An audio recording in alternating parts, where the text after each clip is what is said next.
Bismillahirrahmanirrahim.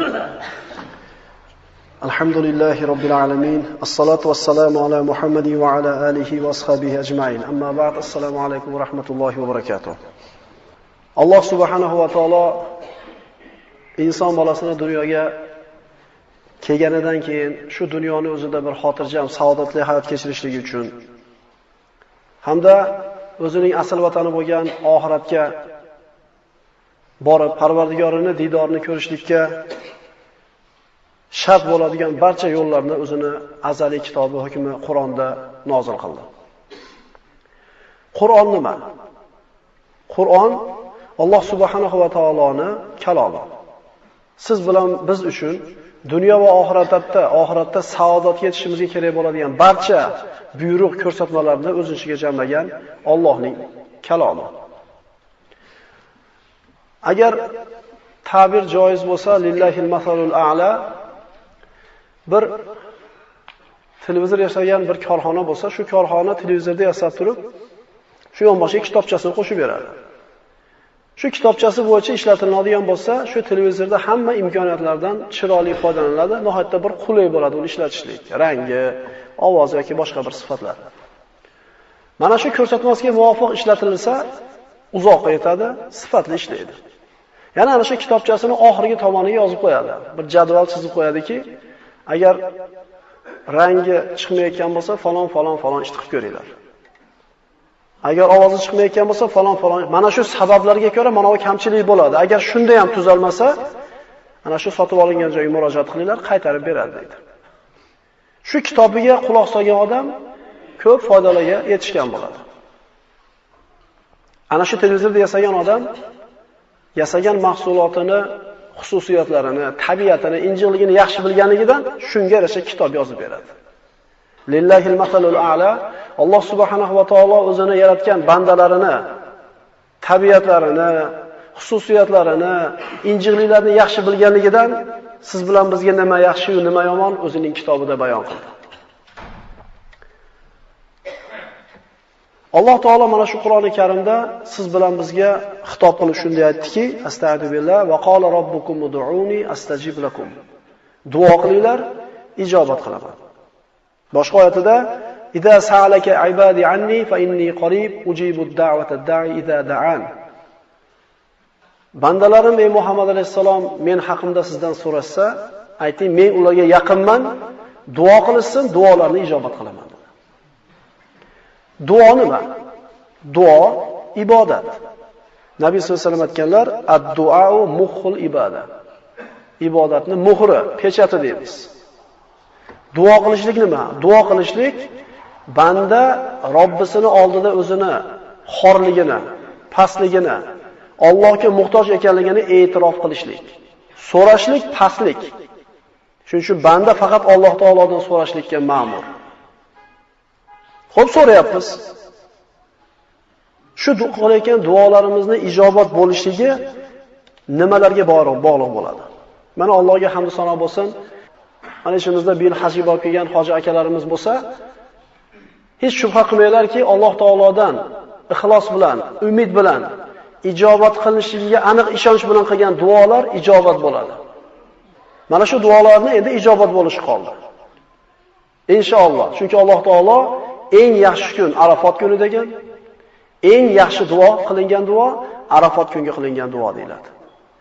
Arafotda turib, gunohlarini Allohning mag'firat qilishligini so'rab, keyin Alloh gunohimni kechirdimikin deb shubha qilgan odam gunohkor bo'ladi. Chunki bu kunda Alloh taolo ana shu bandalar shu kungacha qilgan hamma gunohlarini kechirib yuboradi. Shayton uchun eng og'ir bo'lgan kun mana shu Arafot kuni. Mana shu joyda duo qilindi. Endi qabul bo'lishi qoldi, ijobat bo'lishi qoldi.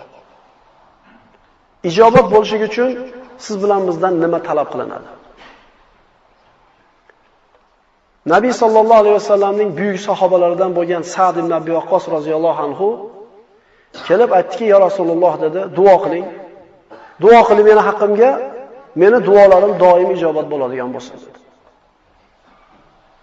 Ya'ni bu zot shunday narsani so'rayaptiki, bu duo qiling, Alloh meni gunohimni kechirsin, duo qiling, rizqimga barakot bersin. U ba'zi bir narsalarni so'rayotgan bo'lsa boshqalar, Sa'd ibn Abi Waqqos hamma narsani birdaniga so'rayapti. Ya'ni shunday duo qilingki, men qachon qo'limni ochib Allohga Allohu akbar deb so'rasam, so'raganimni beraversin dedi. Bizni hayolimizga ham kelmasa kerak bunaqa narsani so'rash. Chunki bizni o'lchoqlarimiz kichkina bo'lganligidan so'raydigan narsamiz ham shu kichkina. Bu zot mana shunday narsani so'radi. Nabiy sallallohu alayhi vasallam bu sahoba-i jalilga nima deb javob berdi? So'raganini berdimi? Yo'q, bermadi. Duo qilib, amin, Sa'dning duosi ijobat bo'lsin demadi so'raganda. So'raganidan yaxshiroq narsani berdi. Va faqat Sa'dga emas, butun ummatga berdi. Ya Sa'd, at'ib mat'amaka takun mustajabad da'wa. Ey Sa'd, yeyotgan luqmangizni halol qiling, duoyingiz ijobat bo'ladi dedi. Bugungi suhbatimizning mavzusi halol luqma. Bu darslar bir necha marta takrorlangan, lekin tez eslab turishimiz kerak bo'lgan narsa. Chunki mana yillar davomida to'plangan pullarni sarf qilib hajga borildi. Duolar qilindi. Mehnat, mashaqqat bo'ldi. Sovuq demay, issiq demay kelib namoz o'qiyapmiz masjidlarda. Sadaqotlar qilyapmiz, xayr ehsonlar qilyapmiz. Mana shu qilayotgan hamma amallarimizni qabul bo'lishligi, duolarimiz ijobat bo'lishligi bitta narsaga bog'liq bo'ladi. Bu siz bilan bizni yeyotgan luqmamizga bog'liq bo'ladi. Mana zamonamiz shunday bir zamon bo'lyaptiki, hech kimga sir emas. Tijoratni nihoyatda bir eshiklari ko'payib ketdi. Bundan 20 yil yoki 30 yil burun biz hayolimizga kelmagan tijoratni yo'llari chiqib ketdi. Endi tijorat qilinadigan matohlarning ham turi ko'payib ketdi. Matoh ko'paygandan keyin savol masalalar ko'payib ketdi. Bir-biriga ana shu olgan matohini haqqini berishning yo'llari ko'payib ketdi. Variant degan narsalar chiqdi, boshqa degan narsa. Xullas, ming xil yo'li chiqdi. Mana shu narsalarning orasida qaysinisi halol, qaysinisi harom, qaysinisi shubhali, ko'pchiligimizda bilim yo'q.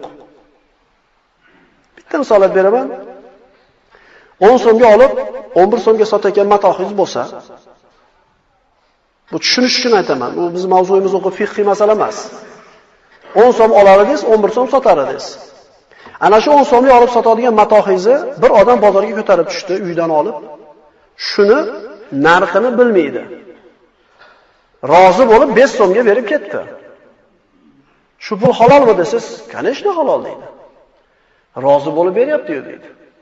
Qarabsizki, mana shu masalada bilimi yo'qligi uchun halol yoki haromligi o'zini ko'niga qarab belgilaydigan bo'lib qolgan.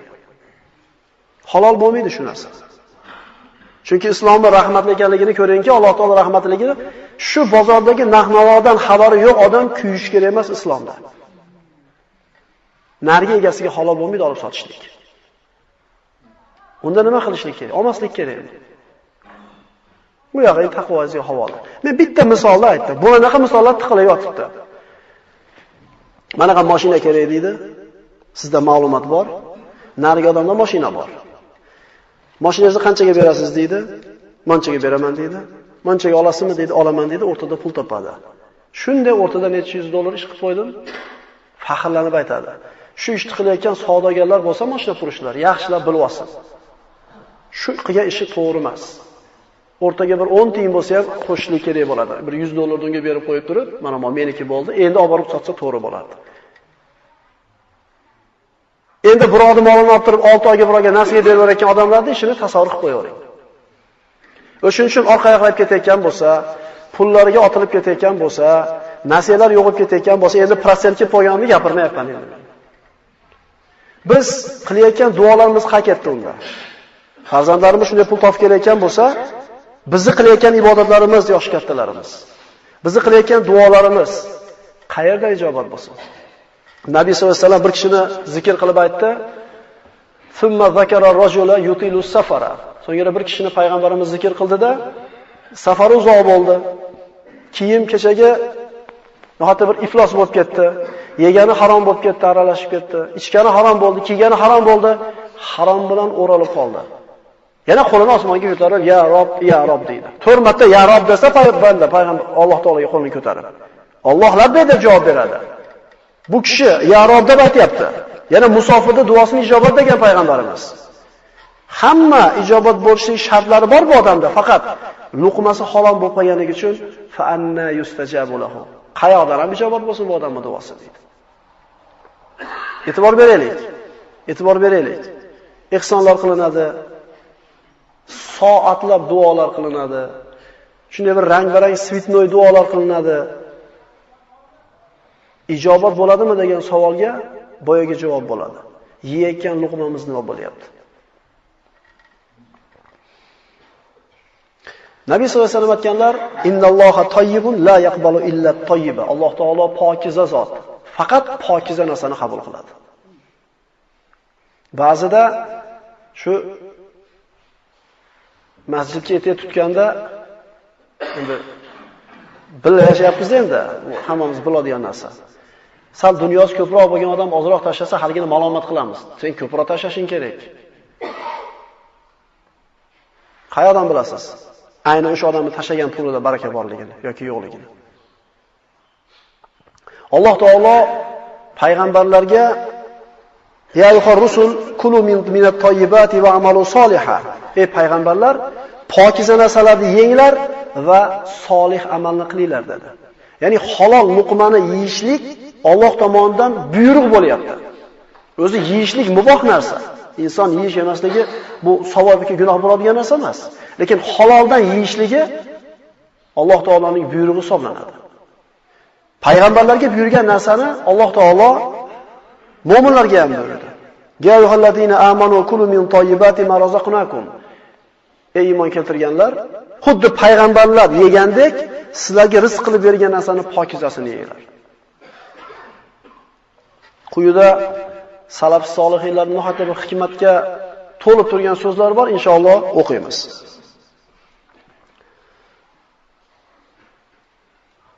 Mana shu quyida aytilgan hadisdan Ibn Rajab rahimahulloh aytadi, amal agar shu amalni qilayotgan kishi luqmasi halol bo'lmasa, qabul bo'lmasligiga ishora deb aytishadi. Ba'zilar aytadi, agar bir kishi harom luqma yeb yoki harom pul bilan haj qilgan bo'lsa, uni yelkasidan haj bajarildi degan soqit bo'ladimi amal yoki bo'lmaydimi? Ulamolar ixtilof qilishgan. Harom luqmani yeb turib, o'qigan namozi qabul bo'ladimi bo'lmaydi deganda ijobat bo'lmasligi duolari, savob tegmasligi aniq deyilgan. Ba'zi ulamolar yelkasidan soqit bo'ladi, lekin ajr olmaydi bunga deyshadi. O'sha harom yeyotgan odam bilibmi bilmasdanmi namozni o'qiveradi, namoz o'qid degan kitobiga bo'ladi, atmetga. Lekin savobi bu odamga berilmaydi. Bu bekarga xizmat qilayotgan bir usta yoki mardikorga o'xshaydi. Aybi nimada? Aybi yeyotgan luqmasini halol haromligiga qaragan emas. Mana aytayapmiz-ku, biz harom narsani iste'mol qilmaymiz, alhamdulillah. Lekin halol bo'lgan tijoratimizda bitta so'z bizni pulimizni halol yoki harom qilib qo'yar ekan. Shu narsani qiziqib savdogarlar bir dars uyushtirishligi so'raganmizmi? Imom Azam rahmatullohi alayh hajda 5 marta xato qildim deydi, 5-ovini bitta sartarosh tuzatdi deydi. O'rniga kelib qoldi aytib berishimiz kerak. Har bittamiz doktorlikni fiqhini bilishimiz shart emas, uni doktorlar bilsa bo'ladi. Yog'och usta o'zini ishini, hunarini, fiqhini bilsin, qayerda halol bo'ladi, qayerda harom bo'ladi. Kiyim tikadigan odam qiyiqimi qachon halol, qachon bilsin bu narsani. Imom Azam rahmatullohi alayh soch oldirgani keldi sartaroshga. Hozir ehtimol sartarosh bilan savdolashganlar hayron bo'lar o'zini qilgan ishidan. Arafotda bil. Nech pulga olib qo'yasan dedi? Ey imom dedi, savdolashilmaydi dedi. Harom emas savdolashlik. Lekin Imom Azamdek kishi xato qilib qo'ydi. Bandada endi adashib qoladi. Xijolat bo'lib shunday o'tiruvdi. Ey imom dedi, qiblaga qarab o'tirmaysizmi dedi. O'sha sizlarning sochinglarni olgan sartaroshlar shu narsani bilarmidi? Imom Azam xijolat bo'lib qiblaga qarab o'tirdi. 2 marta xato qilib qo'ydi. Imom Azam chop tomonni shunday tutuvdi, "Ey imom" dedi, "O'ng tomonni tuting" dedi. 3-chi marta qilib qo'ydi xato. Imom Azamga bitta sartarosh dars beryapti. Nimaga desa, o'zining ishini, sohasini zo'r biladi, fiqhini. Mana boshqa bir tijorat bobini, taloq bobini, nikoh bobini bilmas, lekin o'ziga kerak bo'lgan tomonini juda yaxshi biladi. Imom Azam nechta xato qildi? 3 ta. Endi mayli xato qilib qo'ymaydi, shunday o'tirganida imom tasbih aytib o'tiring dedi. 4-marta xato qildi. Sochini olib olgandan keyin indamasdan turib ketyapti-da imom 2 rakat namoz o'qib qo'ymaysizmi dedi. Ya'ni ko'ringki, Imom Azamdaqa faqih bo'lgan emas u zamonda, hozir ham yo'q. Lekin bitta sartarosh 5 ta xatosini nimaga tuzata oladi desa, boshqa fiqhning katta qismini bilmas, o'ziga kerak joyini juda yaxshi biladi. Endi har bitta hunar egasi shu yerda o'tirganlar. O'zingizning hunaringizni, shar'iy fiqhni bilasizmi, bilmaysizmi? Mashina purishlar mana aytdik, o'rtada ish qilib qo'yishlaydi, nasiyaga olib berib olishlaydi. Riboga kirib qoladimi, kirib qolmaydimi? Pulni beradi. O'sha pulni berganligi evazidan qandaydir manfaatlanadi. Men senga mana pulni beraman, sen o'sha kelayotgan reysingda menga o'sha pulni arzonroq olib kelib berasan. Bu deb sotiladi. Pishmagan bu deb. O'zlari ekilgani ham yo'q bu deb. To'g'rimi dehqonlar? Shu halolmi, harommi? Lekin yetkiza olmasdan, 1-2 olmasdan, uyda kamchiligi tugamay, duosi ijobat bo'lmayotganini ko'rganda, qayoqda ketib qoluvdi ekan adashib. Biz surishtiramizmi shu narsani? Yo biz bilamiz o'zimiz. Shuning uchun duolar ijobat bo'lmasligi bor. Bu bizga kerak. Bo'pti, dunyoda tijorat o'lib ketsin endi. Bir eplab-seplab yashab o'lib ketarmiz. Lekin qilayotgan amallarimizga ajr olmasdan, qiyomatda muflis bo'lib qolishlikdan qo'rqmaymizmi? Imom Zohid Abu Abdulloh Nojibiy aytadi: bandalardan sodir bo'layotgan amallarda 5 ta sifat topilmasa, bu amal komil, maqbul bo'lmaydi. Mana diqqat qilib turaylik. Biz qilayotgan namozimiz, o'qiyotgan, berayotgan zakotimiz, qilayotgan haj ibodatlarimiz yoki boshqa bir ibodatlarimiz to'g'ri yoki noto'g'ri bo'lishligi 5 ta narsaga bog'liq. Birinchisi Alloh taoloni tanishlik. Alloh taologa iymon keltirishlik. La ilaha illalloh Muhammad rasululloh. Shuning uchun la ilaha illalloh Muhammad rasululloh demasdan dunyoda obod qilib tashlab yuborsin bir odam, unga zarracha savob berilmaydi.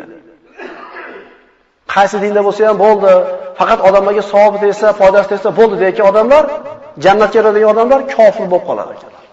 Chunki amal faqat mu'minlardan qabul qilinadi. Qur'onda Alloh taolo inna dina indallohil islom. Alloh taolo yagona, Alloh taoloning huzurida yagona maqbul din islom dini degan. Boshqa dindagilar ham jannatga kiradi desa, birodarlar kalima keltirib olishga to'g'ri kelib qoladi. Demak, birinchi sifati Allohni tanishlik, la ilaha illalloh deyishlik, Muhammad rasululloh. Ikkinchisi Allohning haqqini tanishlik. Allohning haqqi unga shirk keltirmaslik. Allohning halolini halol deyish, haromini harom deyish. Endi bir odam la ilaha illalloh Muhammad rasululloh desa-yu, lekin xohlagan ishini qilayotgan bo'lsa, bu aytgan kalimasi unga manfaat bermaydi. Biz ham matimiz toza, namoz o'qimaganimiz bilan zato deydiganlar bor-ku. U kalimasini haqiqiy ekanligini belgisi qilayotgan amallarda ko'rinadi. Mana bu aroqni tijorati harom desangiz, to'xtaydi. Demak, kalimasi rost. Alloh taolo 5 mahal namoz o'qishga buyurgan desangiz, namozni o'qiydi. Agar o'qiy olmasa ham xijolat bo'ladi eng kamida. Hozir o'qiymiz endi matn toza bo'lsa bo'ldi deganlar bor. Men shaxsan o'zim quloqimda eshitganman. Aroq savdosini qiladigan odamga bu ishingiz harom desa, nimasi harom deyapti. Men buni zakotini beraman deyapti. Ya'ni shu qilingan tijoratdagi pullar bo'lsa, shubhali pullar yoki yolg'on so'zlar aralashib ketgan bo'lsa, shundan zakot nima qiladi? Yuvib tozalab ketadi, sadaqalar. Bu shunday deb tushunyaptiki, men deyib buni zakotini beraman. Nimasi harom? Men o'zim eshitganman shu. Agar la ilaha illalloh desangiz, Allohning haqqini bilsangiz, 3-sharti amal ixlosli bo'lish kerak. Xolis Alloh uchun qilinadi. Hurmat, e'tibor, namozxon, hojaga unaqa gap ketmaydi. Falonchi aka desa, falonchi hoji deb qo'ying deydi. Quloqlar o'lganmi shunaqa gap? Ixlos bo'lish kerak. Ixlos bo'lishlik kerak. Nechta amalni sanadik? 3 ta. Qaysilar? Iymon, Allohning haqqini tanishlik hamda ixlos. Endi to'rtinchisi bu sunnatga muvofiq bo'lishligi. Bizi ko'pchilik odamlarimizda, biz urf-odatlarimizda mana shu narsa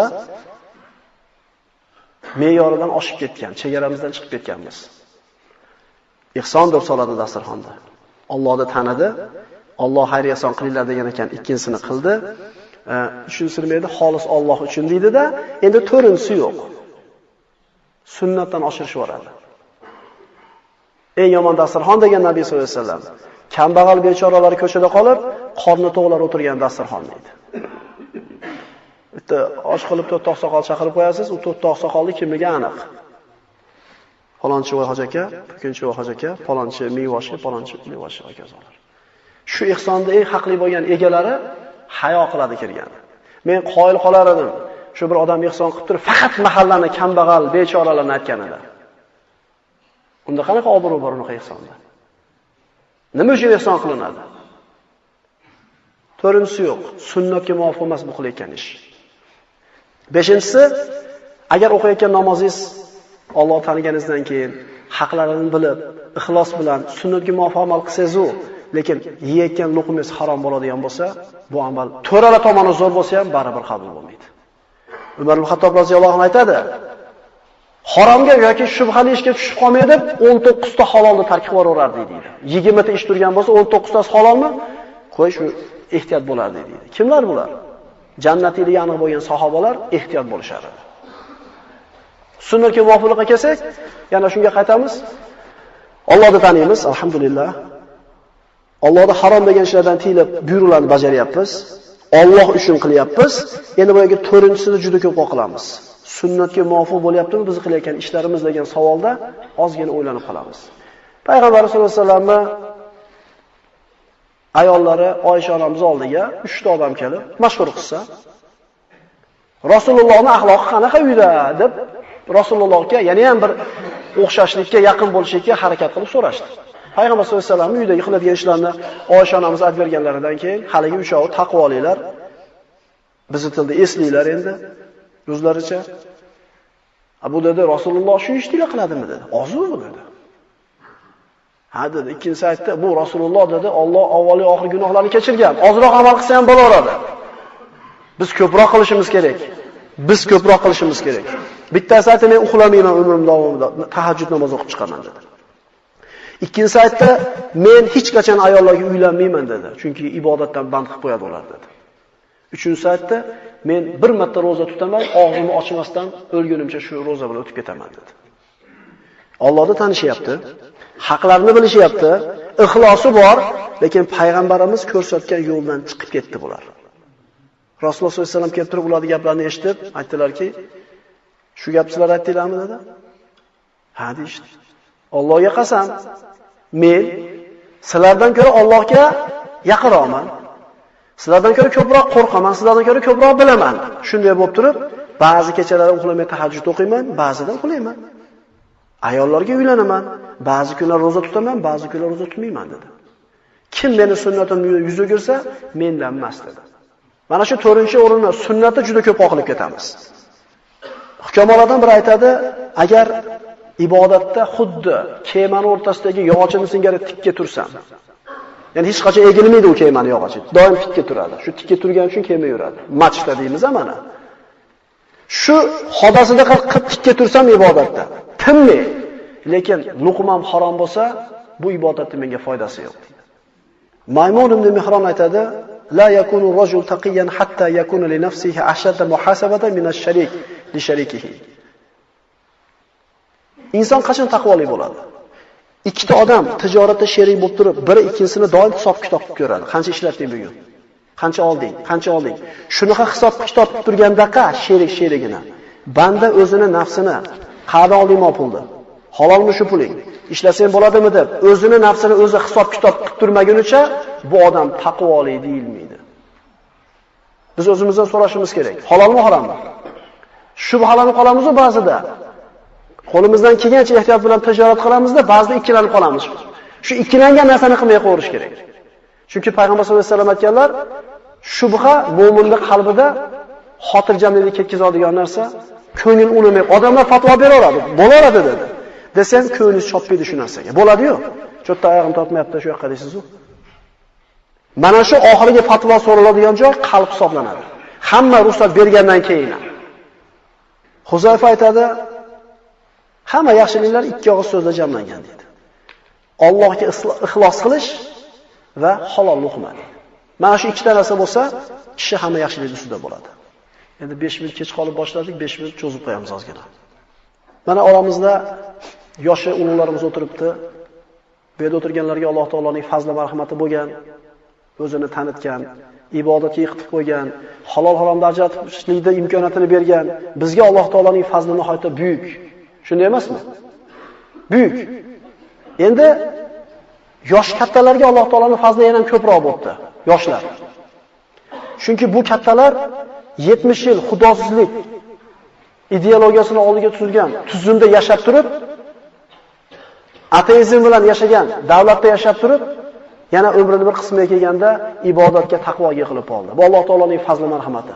Kattalar yoshlar bir marta alhamdulillah desa, sizlar 10 marta alhamdulillah deyishlar kerak. Chunki ana shu holat o'tib ketishdan Alloh taolo sizlarga omonlik berdi. Endi yoshlarga kelaylik.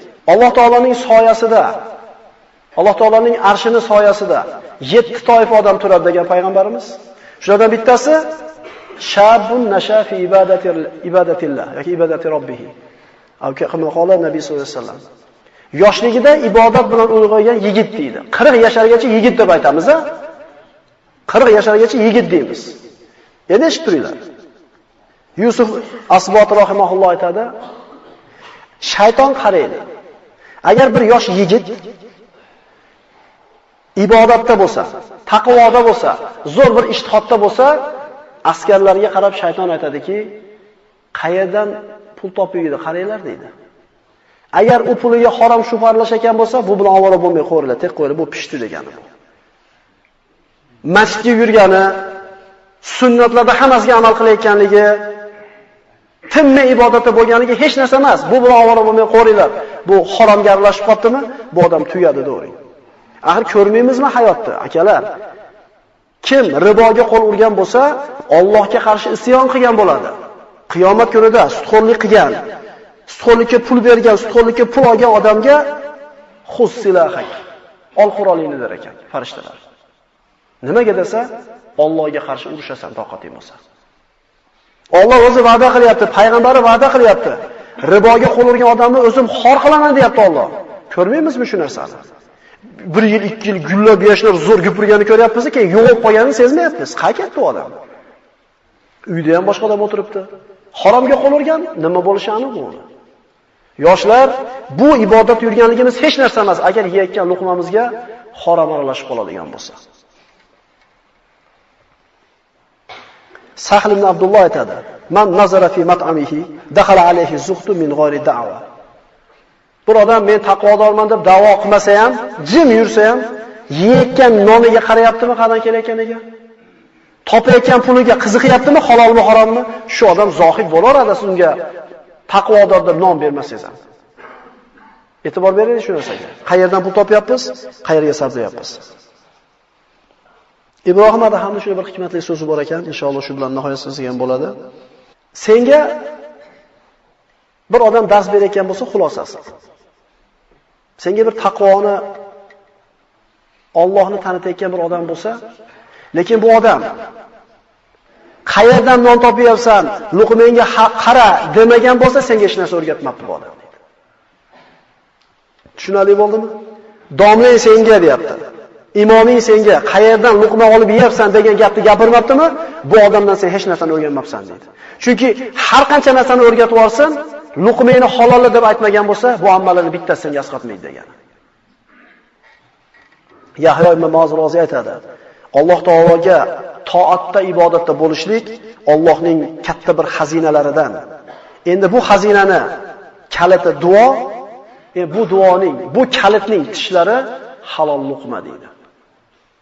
Ibn Muborak aytgandek, 100 ming yoki 700 ming dirhamni sadaqa qilganidan ko'ra shubhali bo'lgan bir dirhamdan o'zim ehtiyot qilganligim afzalroq deydi. Alloh subhanahu va taolo mana shunday shubhali yoki harom bo'lgan luqmadan taqvo qiladigan bandalardan bo'lishni nasib qilgan bo'lsin. Aqulu qawli hada va astagfirullohi va lakum. Assalomu alaykum va rahmatullohi va barakatuh.